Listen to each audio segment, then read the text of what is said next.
The Infinix Note 12 is the all-new smartphone from the brand released a few weeks back in 3 variants. We have the G88 processor, the VIP variant, and the G96 CPU. 3 of the smartphones are similar in looks, and the major difference being in the CPU. I have the G88 variant here in this beautiful gold-looking color, but then let's see if the smartphone that comes with 4 gigs of RAM and 128 gigs of internal storage is actually a worthy upgrade from the Infinix Note 11 from last year, and for 115,000 naira, around $199. Spoiler, there are some compromises here, and so without taking much of your time, yo guys, let's get started. The first thing you see when you open the box is the phone itself. Next, you get to see the SIM ejector tool, an instruction manual, the service warranty card, a TPU case in this beautiful black color, a 33-watt charger, and a USB Type-A to C cable. And that's about what you get from within the box for the smartphone. The Note 12 has a shiny, frosted, and glossy design at the rear. Although it is looking premium here, it actually does feel like a wide phone, especially when you throw this beautiful looking black case on top of the smartphone.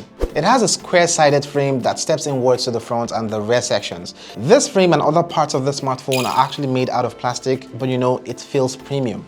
Now you can get the Infinix Note 12 in about 3 colors: the dual blue, the forest black, and the sunset golden color, which I have here.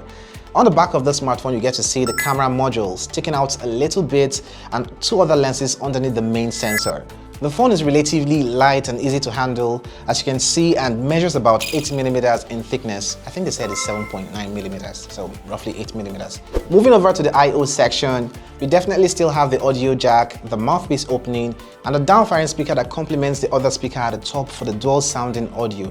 The left side houses the dual SIM tray with a micro SD card slot, while the right side gives you the volume rocker and a power button. Of course, it is also the fingerprint scanner, something we're now used to at this point with smartphones.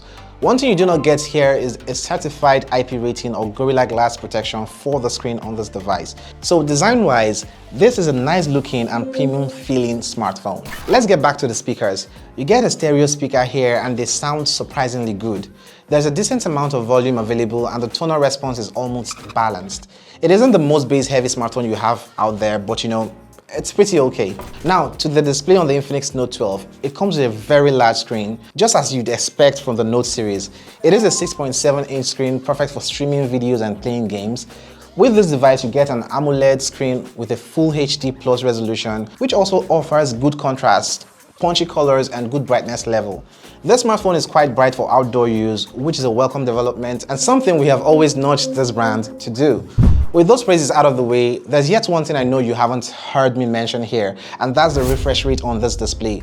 Unfortunately, this AMOLED panel is stuck at 60Hz in terms of the refresh rate. 60Hz in itself isn't bad, but you know, when you come from a 90Hz refresh rate display, you definitely tend to see the difference and want to go back to that fast refresh rate.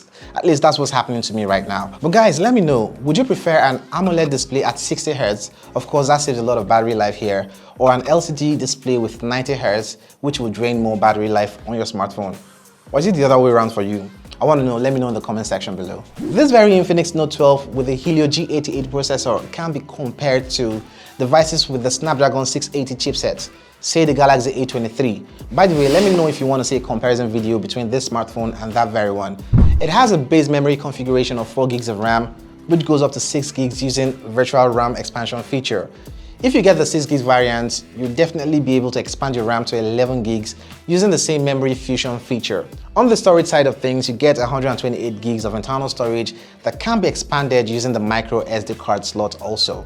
In my test so far, I realized that the performance is decent at most. While it does a good job at gaming, there are competitive options out there. Now, there's quite a few occasional observable stuttering that occurs when opening apps on the smartphone, and so things around the animations and the OS in general. I wouldn't say this stuttering is really bad as it occurs when you have a lot of applications running in the background. One other thing, you could enhance the experience with the OS with a feature that makes the OS seem faster by turning on Ultra Touch in the display settings.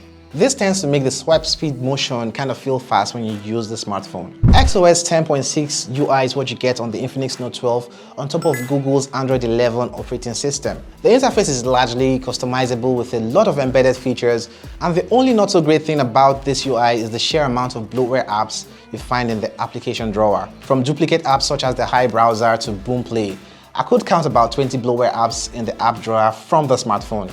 Now, as far as updates into the future, I have no word on that and can only hope for a major OS update in the future. I mean, this is a huge blow that this smartphone ships with Android 11, and we don't know if it's going to get Android 12. That's going to be a disappointing feature on the smartphone though.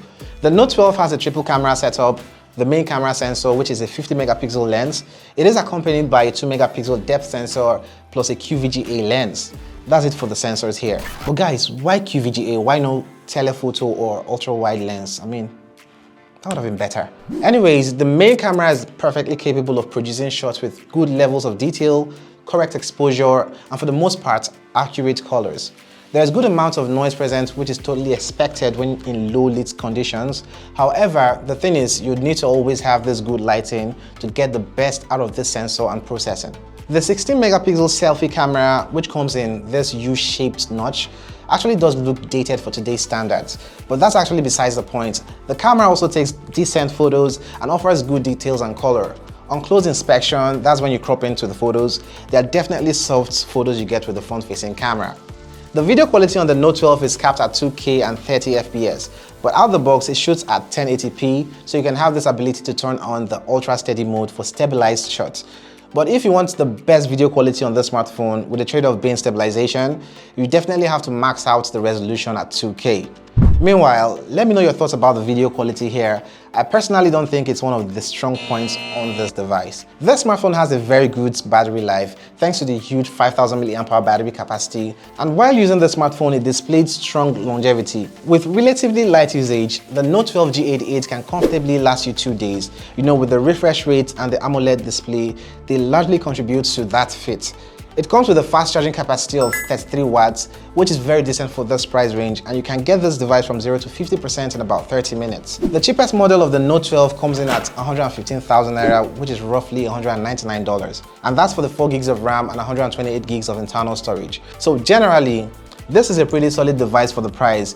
You get a large enticing AMOLED display, good battery life, pretty good gaming experience, and the only downside here would be the fact that you do not get the best camera there is for around this price range, and also that 60Hz refresh rate.